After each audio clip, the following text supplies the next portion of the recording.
Bu bola hamma 9 oyda tug'ilsa 1,5 yilda tug'ilganda, sizdan bilsanglar bola, kirib chiqmasalar chiqmay turib oladigan sortidan. Kech qolish bo'yicha yurtimiz ardog'i.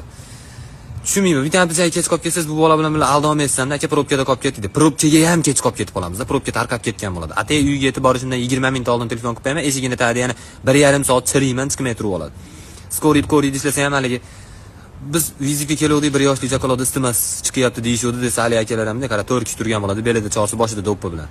Ha, uka, ashi kichkina bola 70 ga kirib o'ldi, bugun yilida turibmiz. 69 yil yashaverdi istima bilan.